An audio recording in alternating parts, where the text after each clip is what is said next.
This is the Cape of Good Hope, near the southernmost tip of Africa, one of the most famous coastlines in all the world. On this coast is the city of Cape Town. Looking at Cape Town, we're seeing only a very small part of the various lands and peoples of southern Africa.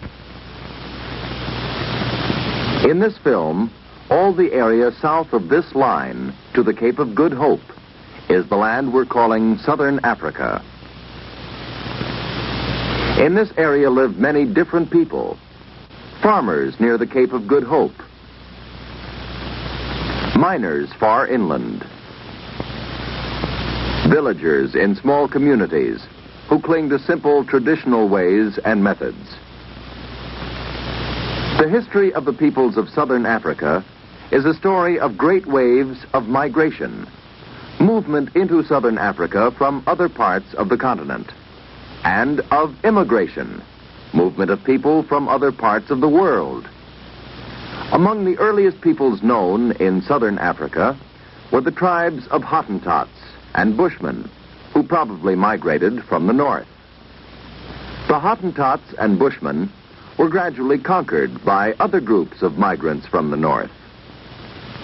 The migrations began more than 600 years ago, as early as 1300. Such migrants were members of several different tribes, called Bantu tribes. The Bantu settled in the central and eastern parts of southern Africa.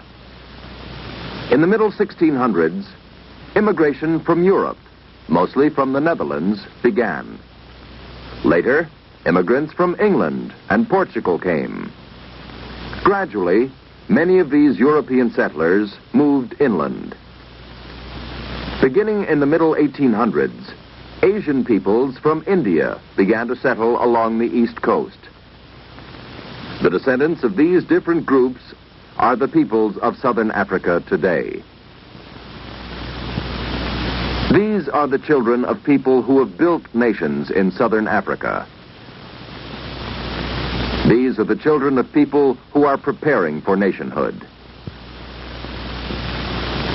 Southern Africa today is made up of 7 different countries: Southwest Africa, Bechuanaland, Southern Rhodesia, Mozambique, of which we're including only the southern part, the Republic of South Africa, and Basutoland and Swaziland.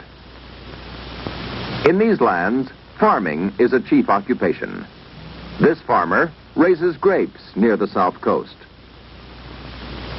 Many kinds of fruits thrive in the mild climate, which is much like that of lands around the Mediterranean Sea.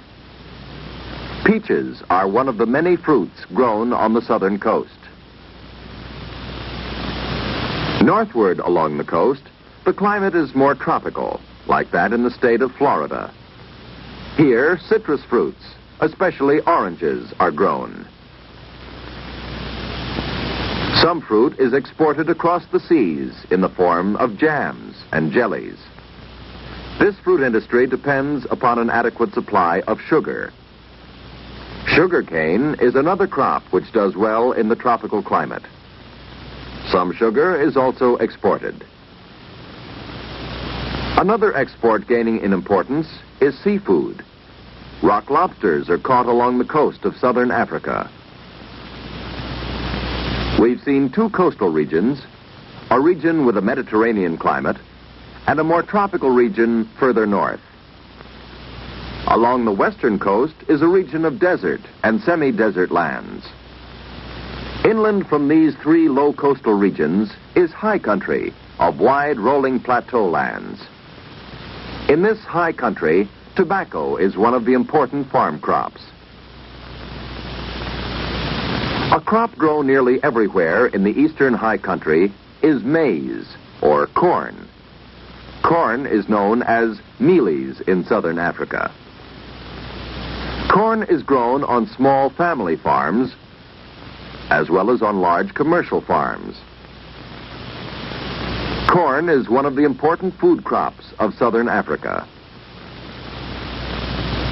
Much land is too dry for food crops, but grassland, such as this, is good pasture land for cattle.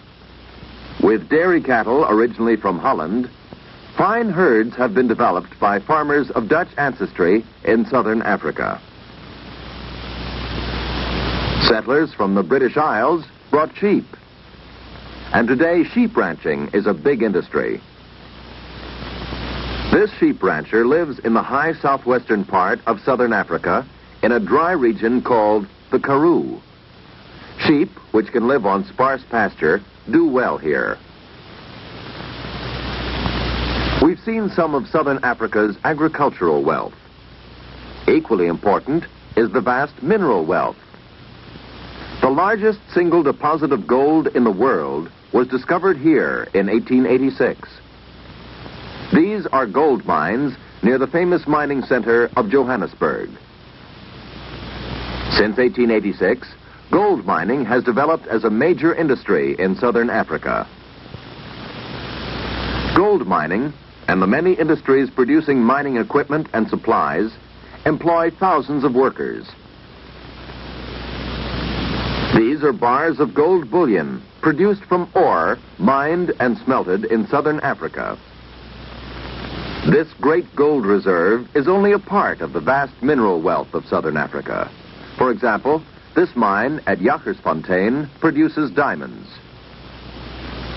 Thousands of tons of diamond-bearing rock must be mined to produce a pound of diamonds. Diamonds are sorted by hand to separate the lower-grade industrial diamonds from the costly gemstones.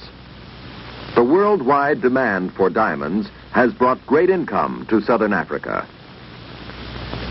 Today, more recently discovered minerals are adding to this source of wealth. These miners work in one of southern Africa's coal mines. Coal is needed by the growing industries in southern Africa. The transportation industries, especially railroads, depend upon coal for fuel. Coal is burned to produce electricity in urban and industrial areas. This modern refinery produces gasoline from coal and is one of the largest of its kind in the world. Coal is also needed in the manufacture of steel, a growing industry. High-grade iron ore for making steel is mined in southern Africa, as is chrome ore and asbestos. Uranium is one of the most important new mineral discoveries. The vast mineral wealth of southern Africa brings new industries and jobs, and more workers are needed. Workers who are moving from rural to urban areas.